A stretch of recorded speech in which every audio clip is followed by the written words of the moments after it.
Olá, seja bem-vindo, seja bem-vinda ao nosso episódio sobre falha de implantação em mais um programa aqui do Fertilidade Descomplicada. Esse assunto é delicado, né? Fica sempre aquela questão, o que eu poderia ter feito de diferente? Será que o meu médico fez tudo o que ele poderia fazer? Bom, a gente vai entender tudo isso, mas vale lembrar uma coisa muito importante já aqui, no início de tudo. Até numa gravidez natural, as chances não são de 100% ao mês. No melhor dos cenários, quando a natureza está agindo ali na plenitude, uma gravidez acontece em 30% das vezes. Então, calma, não se culpe, não se cobre, entenda o seu caso sim, faça o que for necessário, mas entenda que existe um limite, que existe também um universo agindo e que é muito importante você estar bem orientada nesse processo. E para ajudar a gente a entender isso, eu vou ter o prazer de receber a doutora Fernanda Policeni e a psicóloga Laura Bechara. Vem com a gente. Doutora Fernanda, a primeira pergunta, né? O que é considerado uma falha de implantação e o que pode ser, de repente, só uma seleção natural do organismo, né? Como que a gente sai aí dessa sinuca de bico, né? Então, Aline, é importante a gente saber que a implantação, ela depende basicamente de 3 pilares, né? As condições do embrião, as condições da mãe, mais especificamente do útero e do endométrio, e da conversa entre eles, né? Então a gente sabe que a gente não pode ter a mesma expectativa para uma chance de engravidar numa paciente de 35 anos, por exemplo, que vai fazer uma fertilização in vitro, porque ela tem qualidade oocytária melhor, com embriões com melhor qualidade, com menos alterações cromossômicas e por isso a chance de implantar chega a 60%. Por outro lado, uma mulher com mais de 40 anos, maior risco de alteração de cromossomos do embrião, a chance não passa de 30%. Então é importante a gente saber que isso varia de acordo com a faixa etária, porque há limites biológicos, né? Então essa é a expectativa em relação à primeira fertilização in vitro. Eu acho que o problema que a gente precisa conversar é sobre falhas repetidas de implantação. Quando isso é considerado, então, uma situação que precisa ou que pode ser investigada. Então a gente pode dizer que uma mulher de 30 anos tem um cenário, uma de 40 tem outro cenário, né? E aí entra também uma importância dela entender esses números, né? Claro, ela vai ser o mais positiva possível e o médico vai fazer o melhor possível. Mas, como a gente viu na abertura, nem mesmo numa gravidez natural, quando a mulher está lá pronta, sem problema nenhum, as chances não são de 100% ao mês, né? Não passa de 30%. Então, é importante também saber que a FIV vai otimizar esse processo, mas que ela não faz milagre, né? Exatamente. Num ciclo natural, são poucas as relações sexuais que vão gerar um óvulo fertilizado e são poucos os óvulos fertilizados que vão gerar o bebê. Então, isso significa o limite biológico, processo de seleção do organismo. E a FIV, ela otimiza, claro, mas também tem seus limites. Então, isso a gente precisa saber. E dentro da falha repetida de implantação, que é um cenário desafiador, né, frustrante, existe uma série de polêmicas. E a polêmica começa justamente com a definição. O que a gente chama de falha repetida de implantação? Então, existe um conceito que é da Sociedade Europeia de Reprodução Humana, que seria transferir 3 embriões de qualidade top. Depois de 3 transferências não engravidou, falha de implantação. Mas isso não é consenso. Então, outros estudiosos pensam de maneira diferente, porque isso depende da qualidade, do número de embriões que a gente transferiu, da idade da mulher, se foi biopsiado ou não, se o embrião é euploide ou não. Então, há essa dificuldade de ter uma definição para o problema. E a partir daí, identificar a paciente que precisa de uma investigação. Inclusive, isso é muito recorrente na caixinha de perguntas de vocês, eu já vi várias vezes lá no Mãe aos 40 também. E tem um caso bem especial, que é da Gel, que se tornou até uma amiga muito querida aí das redes sociais, e ela fez até um post também que viralizou por um certo momento, e que ela conta que o negativo ninguém posta. Então, às vezes também você tá com aquela ideia do positivo, do vai dar certo, porque você vê muito mais o positivo sendo exposto do que o negativo, né? E no caso dela, os embriões, assim, qualidade top, todos biopsiados, e mesmo assim não deu certo. Bom, ela vai contar essa história pra gente, vai dizer em que ponto da vida que ela tá agora, como que ela tem lidado com isso, porque eu tenho certeza que você vai se identificar se você também já fez algumas FIVs e não teve ainda o seu bebê nos braços. Geu, conta pra gente, como que tem sido o seu processo? Olá, Aline, obrigada pelo convite para estar aqui falando sobre falhas de implantação. Obrigada também à Clínica Nidos por estar aqui junto e esclarecer mais sobre esse assunto para todos que estão aqui nos assistindo. Bom, respondendo a sua pergunta, Aline, nesse momento eu estou iniciando medicações para a 8ª FIV. Foram 5 transferências de embriões onde eu não obtive sucesso em nenhuma das transferências. Dessas 7 FIVs, eu tive embriões euploides em 3 delas e em 4 FIVs, foram FIVs onde eu obtive apenas embriões aneuploides. No último mês, agora em agosto, eu consegui mais um embrião euploide, totalizando aí 6 embriões euploides, e durante a jornada inteira, nessas 7 FIVs, até o momento, 12 embriões aneuploides, contra 6 euploides. O único embrião que eu tenho hoje congelado, euploide, viável para transferência, foi o embrião que eu consegui na 7ª FIV, que foi no mês passado, agosto de 2022.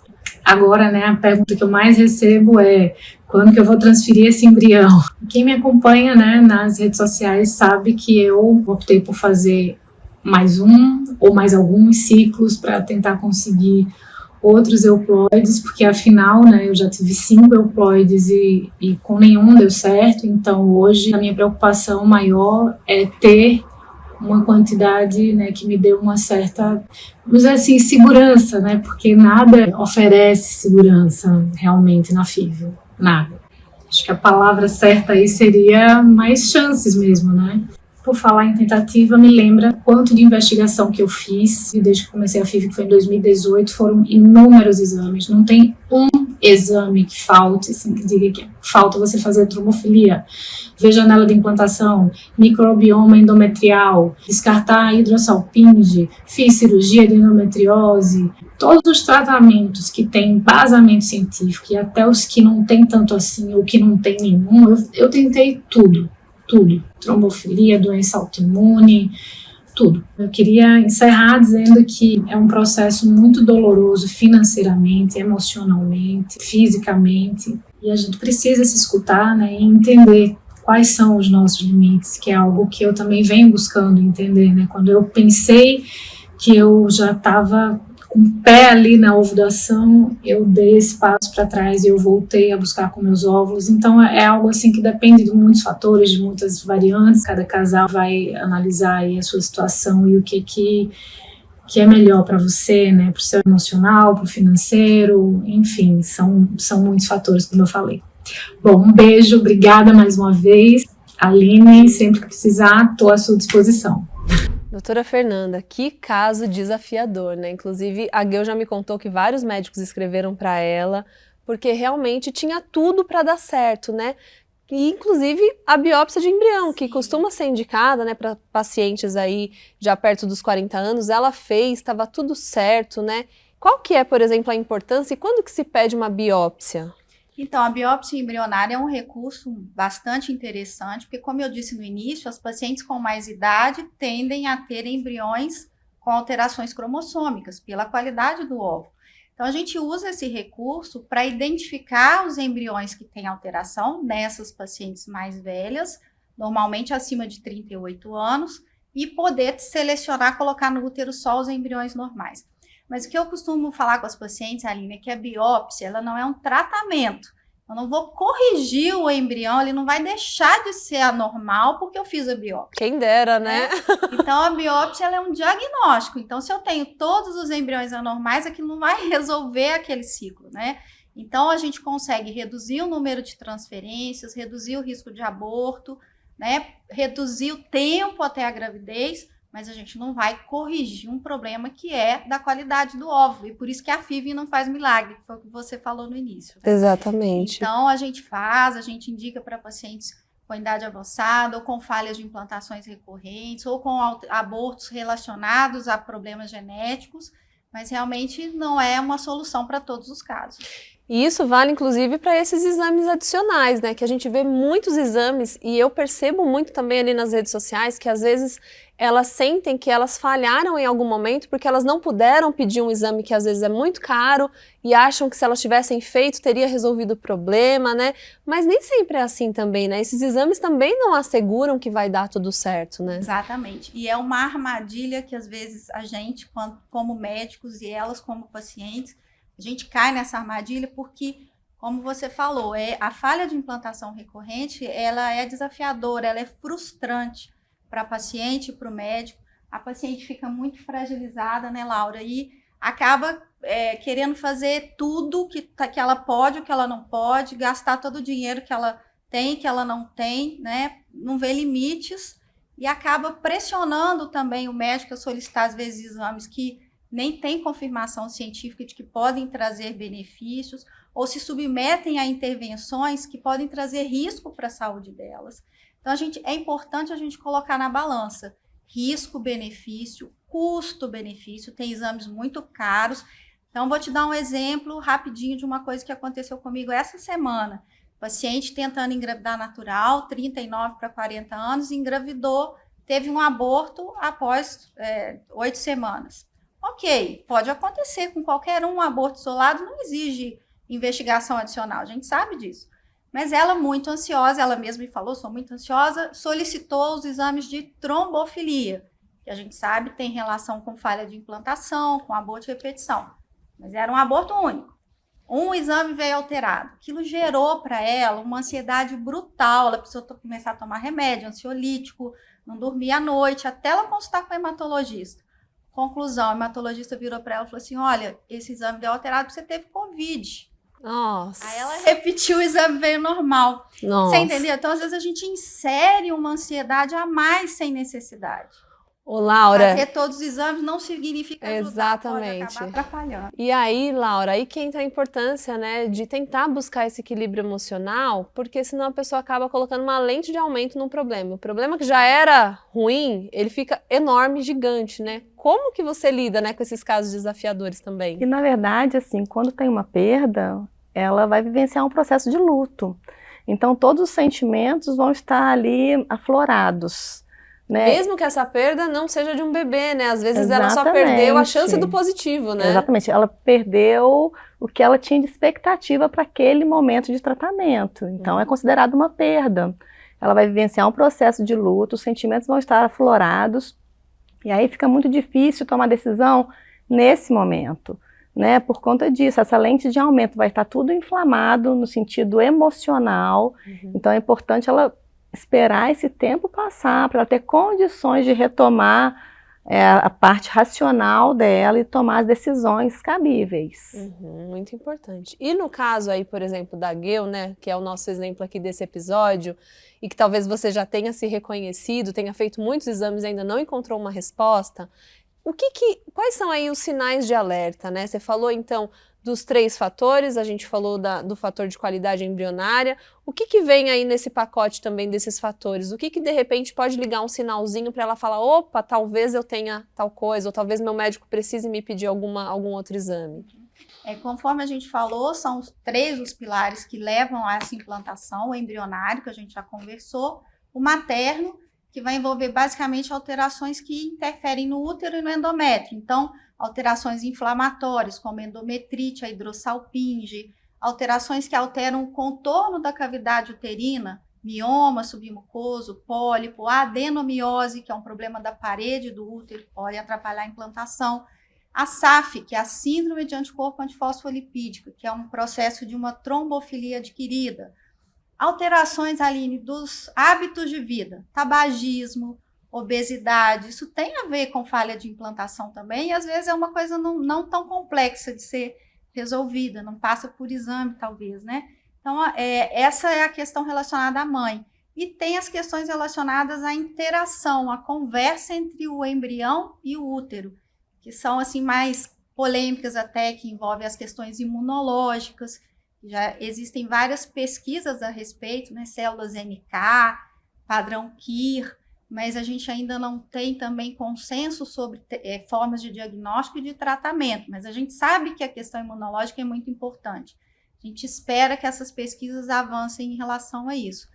E tem os testes de receptividade endometrial, que o famoso ERA, que as pacientes conhecem, né? Sim. A gente vai identificar se aquela paciente tem um endométrio adequado no momento da implantação, em relação à expressão de alguns genes que se manifestam por ação da progesterona, que é o hormônio que a gente usa para fazer a implantação, né? Se 5 dias, que é o padrão de progesterona, tá correto, se eu tenho que aumentar o número de dias, se eu tenho que diminuir. Então, o resultado ele vem receptivo, pré-receptivo, pós-receptivo. Ou seja, essa mulher, a data de transferência que seria limitando o que o nosso organismo faz, para ela, isso não vale porque ela tem uma mutação desse gene que vai fazer com que atrase ou que seja depois. Isso, ela tem uma expressão dos genes de forma diferente, respondendo de forma diferente à progesterona.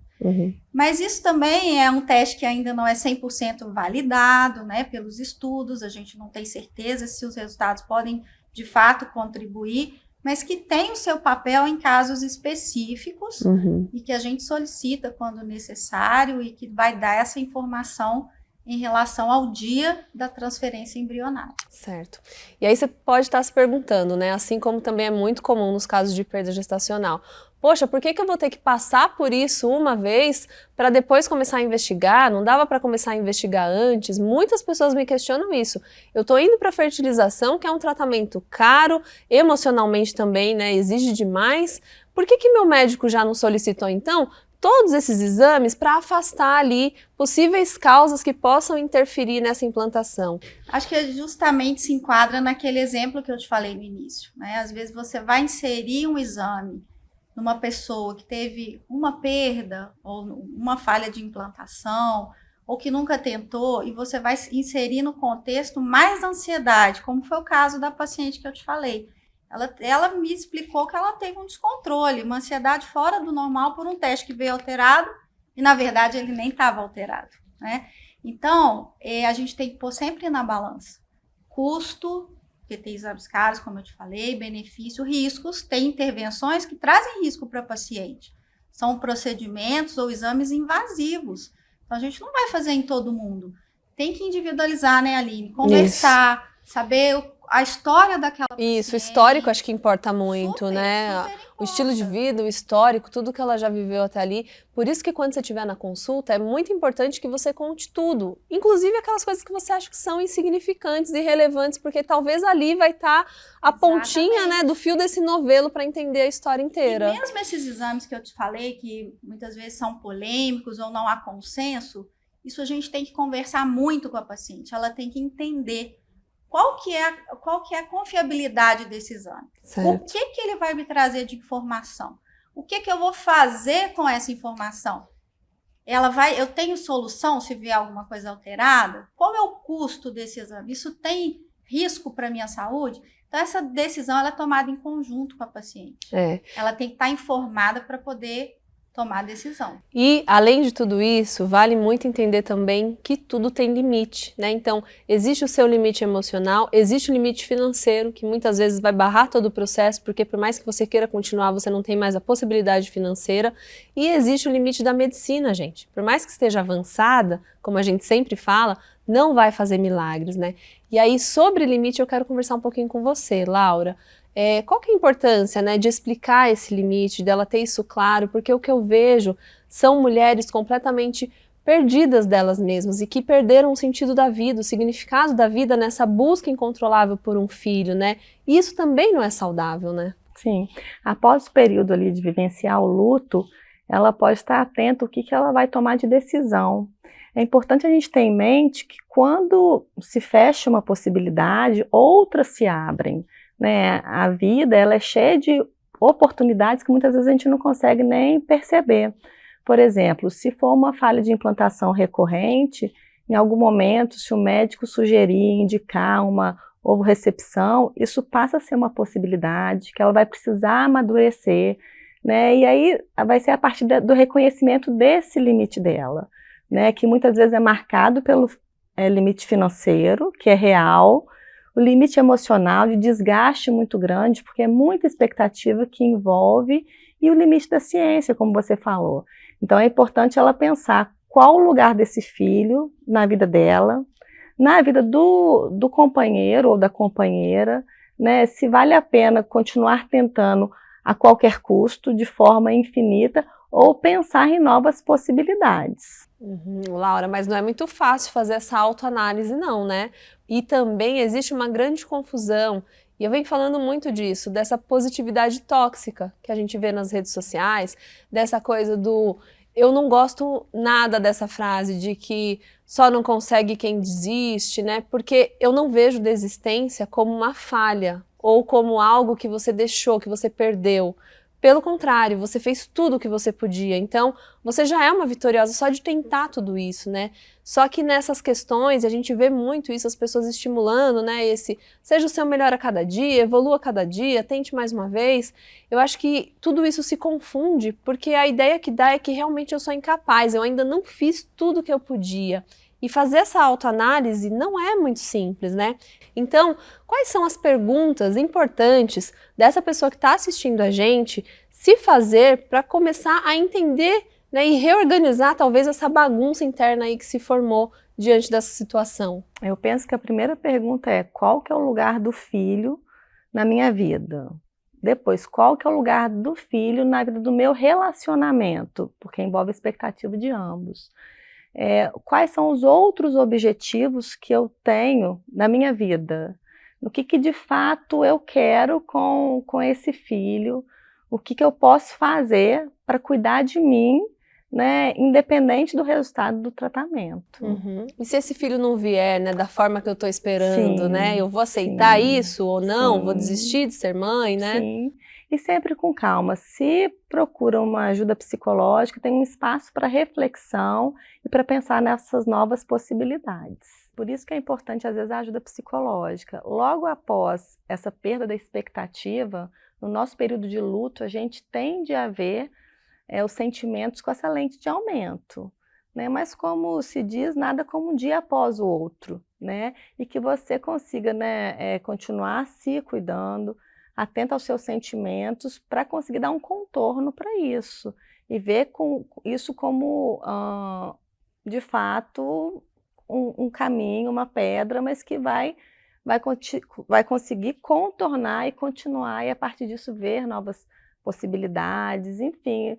Penso de fato que isso vai ser reconhecido depois, a posteriori. Por isso que é importante seguir em frente, né? E depois isso vai ser ressignificado em algum momento. Ressignificar, né? Acho que essa é a palavra. A gente falou bastante disso na temporada anterior, inclusive, que eu convido todos vocês a assistirem. Quero agradecer a Laura pela participação, doutora Fernanda pela aula aqui que nos deu, e pedir que vocês fiquem com a gente, deixem aqui nos comentários do vídeo, né, como que você tem lidado com essas falhas, né? Você já conseguiu encontrar algum diagnóstico? A gente quer muito te ouvir, e continue nos acompanhando aqui no canal, se inscreva, e também lá no Instagram da Nidos, no Instagram do Mãe aos 40, porque todo dia tem conteúdo lá para vocês que estão atravessando essa fase tão difícil, tão desafiadora, em busca do filho nos braços. Até o próximo episódio.